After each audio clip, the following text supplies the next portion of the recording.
रात्रि में सोते समय जहां पांडवों का शिविर था, जहां पांचों पांडव सोते थे, वहां उसने प्रवेश किया। और ये संहार का स्वरूप है, ये इसमें शिव का अंश है थोड़ा सा। इधर गोविंद को मालूम है आज होने वाला क्या है, और गोविंद पांचों पांडवों से बोले, देखो जी आज हमारी विजय का दिवस है, आज हम यहाँ नहीं सोएंगे, आप लोग चलो दूसरी जगह। और जहां पांचों पांडवों की सैया सुनी थी मेरे भगवत बंधु, वहां पे द्रौपदी की पांचों पुत्र आके सो गए। उल्लू ने, उस अश्वत्थामा ने सोते भय पांचों पांडवों के पुत्रों का सिर काट के धड़ अलग कर दिया, सिर थाल में सजा करके दुर्योधन के पास ले गया। दुर्योधन कहने लगा, मित्र बता तो सही, जरा भीम का सिर दे। भीम का सिर लिया और जैसे ही दुर्योधन ने पकड़ा, दोनों हाथों से मसला, भीम का सिर फूट गया। अश्वत्थामा कंपित हो गया। दुर्योधन बोला, अरे अश्वत्थामा तूने ये क्या किया, मेरा बैर तो पांडु पुत्रों से था, तूने मेरे वंश में जो एक दीपक दिखाने वाले, तर्पण करने वाले जो लोग बचे थे, तूने उनको भी मार डाला।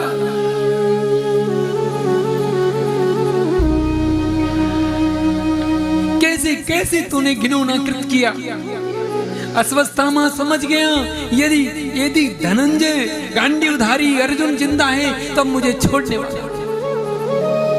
इधर द्रौपदी प्रातः शिविर में प्रवेश करती है, अपने पांचों पुत्रों का धड़ सर से अलग देखती है और चित्कार पड़ी। द्रौपदी कहने लगी, हे पार्थ,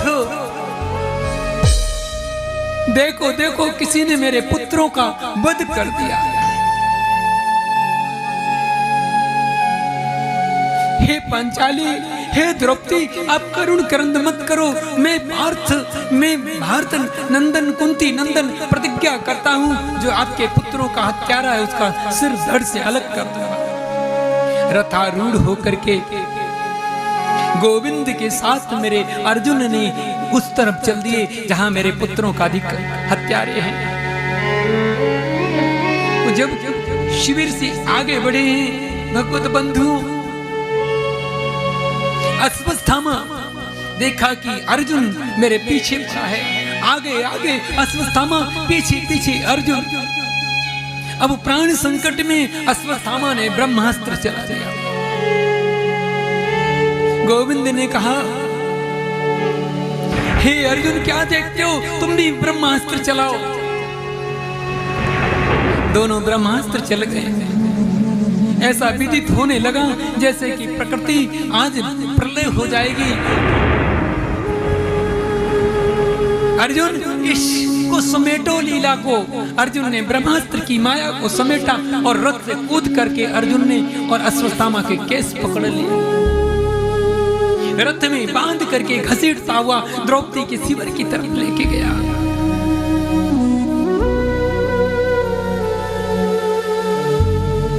द्रौपदी जैसे ही शिविर के बाहर आई, महाराज युधिष्ठिर खड़े हैं, नकुल सहदेव खड़े हैं, भीम खड़े हैं। पांचों बेटों को अभी मृत्यु की सैया पे सुला करके जाने वाले अश्वत्थामा को जब द्रौपदी ने देखा तो कृष्ण के आंखों से आंसू के पनारे चल पड़े। बहन, दुनिया कहेगी कि तूने मुझे भाई बनाई इसलिए तू धन्य है। मैं कहता हूँ आज मैं द्रौपदी जैसा बहन पाकर के मेरा जीवन धन्य हो गया।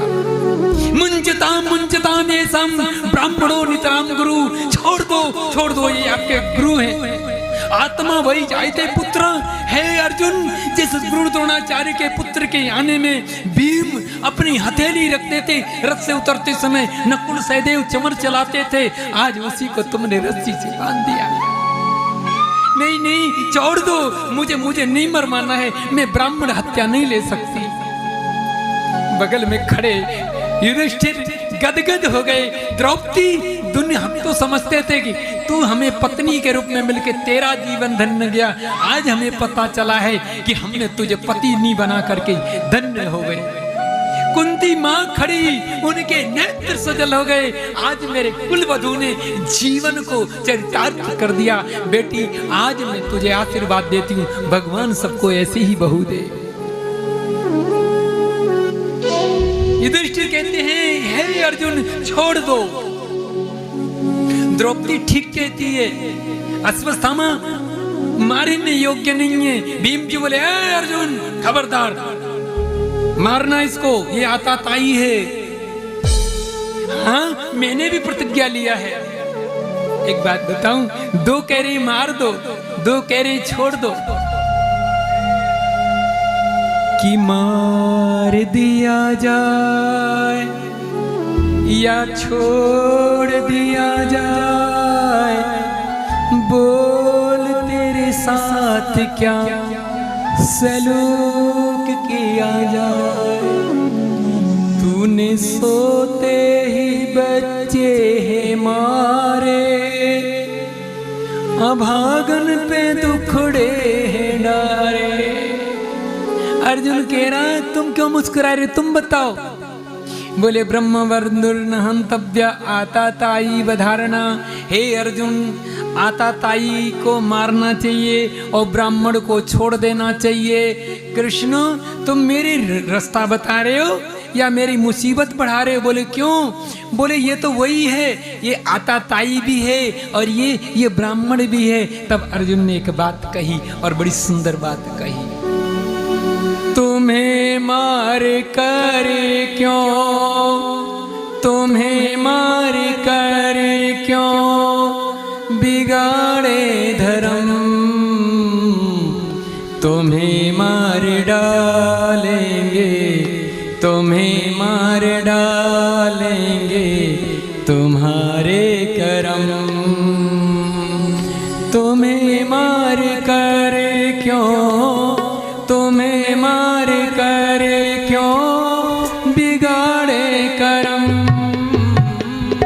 तुम्हें मार कर क्यों बिगाड़े करम, तुम्हें मार डाल